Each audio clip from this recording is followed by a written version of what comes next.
Bismillah. Au sujet de la circonstance de cette révélation, l'imam Ahmed rapporte, d'après Jundub ben Abdullah, que le prophète, qu'Allah le bénisse et le salue, restait 1 ou 2 nuits, sans faire sa prière nocturne.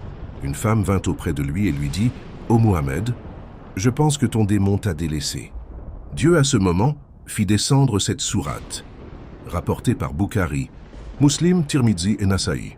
Dieu jure par Ad-Duha, qui est la période d'avant-midi, et par sa clarté, par la nuit quand elle devient obscure, comme il en a parlé dans tant de versets, pour montrer son omnipotence. Il rassure son messager qu'il ne l'a pas délaissé ni ne l'a détesté, et lui fait savoir que la vie future lui est beaucoup meilleure que la vie présente. Le messager de Dieu, qu'Allah le bénisse et le salue, était l'homme le plus ascète en ce monde, qui ne lui signifiait que peu de choses, comme il fut constaté dans sa biographie. Quant à la fin de ses jours, on lui a laissé le choix d'opter pour une vie éternelle, qui finira par son entrée au paradis ou pour se rencontrer avec son Seigneur.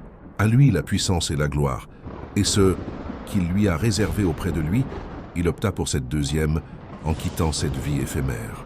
À ce propos, Abdullah ben Masoud a dit « Le messager de Dieu, qu'Allah le bénisse et le salue, dormait sur une natte de paille qui laissait des traces sur ses flancs. En se réveillant, j'essayais d'enlever ces traces en lui disant « Pourquoi, ô messager de Dieu, ne nous laisses-tu pas étendre une chose sur cette natte ?» Il répondit « Qu'ai-je à espérer de ce monde? Je ne suis qu'un cavalier qui se repose sous un arbre, puis s'en va en le quittant. » Rapporté par Ahmed, Tirmidhi et Ibn Majah. Avant de continuer la vidéo, prenez quelques secondes pour soutenir Balkis TV. Abonnez-vous à la chaîne, laissez un like et partagez cette vidéo autour de vous. Peut-être qu'un simple partage de votre part sera une cause de guidance ou de rappel pour quelqu'un et une récompense pour vous auprès d'Allah. Barakallahu fikum. Ton Seigneur ne te ménagera pas ses faveurs. Tu seras satisfait. C'est-à-dire que, dans la vie future, Dieu lui donnera sûrement de quoi le rendre satisfait quant au sort de sa communauté et ce qu'il lui a préparé, à lui et à sa communauté, comme honneur et haute considération.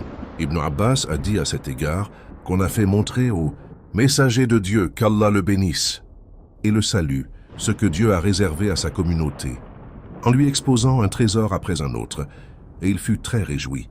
À ne pas oublier surtout la grande faveur qui sera l'intercession en faveur de sa communauté. Puis Dieu lui fait rappeler quelques-unes de ses faveurs. N'étais-tu pas orphelin quand il t'a recueilli? Car son père mourut, alors qu'il était encore un fœtus dans le ventre de sa mère. Puis celle-ci, Amina bint Wahb, mourut, et Muhammad avait 6 ans. Son grand-père Abdul Muttalib le prit à sa charge, mais celui-ci ne tarda pas à mourir après 2 ans. Alors son oncle paternel, Abba'u Taleb, le prit à sa charge et le mit sous sa protection jusqu'à l'âge de 40 ans, quand il reçut la révélation et le message. Mais son oncle demeura quand même idolâtre jusqu'à sa mort, quelque peu de temps avant la Hégire, l'émigration, car les idolâtres, Koraïchites et leurs insensés, commencèrent à lui nuire et à l'accabler de leurs méfaits. Dieu lui ordonna alors de quitter la Mecque pour Médine, pour être parmi ses partisans, les Ansars, des 2 tribus Al-Aws et Al-Khazraj. En arrivant chez eux, ils lui donnèrent asile, le secoururent et le défendirent contre ses ennemis. Tout cela fut une démonstration de la providence du Seigneur. N'étais-tu pas égaré quand il t'a mis dans la bonne voie? Comme il lui a dit ailleurs, c'est ainsi que nous t'avons révélé l'esprit de notre... Il revint chez lui. D'autres ont avancé qu'il était une fois avec son oncle Abu Taleb en voyage pour le pays du Cham. Monté sur une chamelle, il s'est égaré la nuit. Iblis a pris la chamelle par la bride en la dirigeant vers un autre chemin. Gabriel s'est alors intervenu, a soufflé sur Iblis pour l'envoyer à l'Éthiopie, puis a dirigé la chamelle vers le chemin qu'il devait emprunter. N'étais-tu pas pauvre quand il t'a enrichi, en te suffisant des autres, et faisant de toi un pauvre patient et un riche, reconnaissant.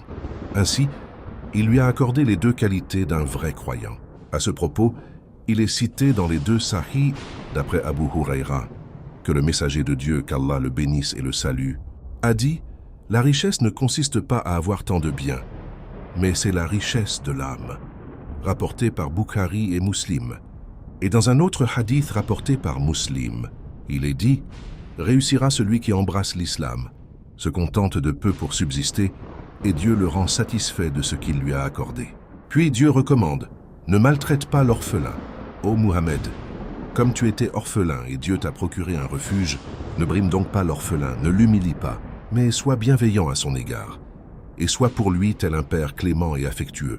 Ne repousse pas le mendiant avec violence en lui adressant des paroles humiliantes, et ne t'enorgueillis pas sur lui. Clame les bienfaits de ton Seigneur, raconte-les et laisse-les apparaître. Il est dit dans les invocations traditionnelles, « Grand Dieu, fais de nous des reconnaissants en te louant, satisfaits de tes bienfaits, et parachève-les sur nous. » Il est dit dans un hadith, « Celui qui n'est pas reconnaissant envers les gens, ne l'est pas envers Dieu. » Mujahid a commenté ces bienfaits comme étant la prophétie que Dieu t'a accordée. Pour d'autres, il s'agit du Coran. Enfin, pour Ibn Ishaq, ce que Dieu t'a accordé de la prophétie et des bienfaits, raconte-les, ne les oublie pas et appelle les gens à te suivre. Si ce rappel vous a touché, n'oubliez pas de soutenir Balkis TV. Abonnez-vous à la chaîne, laissez un like et partagez cette vidéo autour de vous. Chaque partage peut être une source de bien pour quelqu'un et une sadaqa pour vous, Inch'Allah.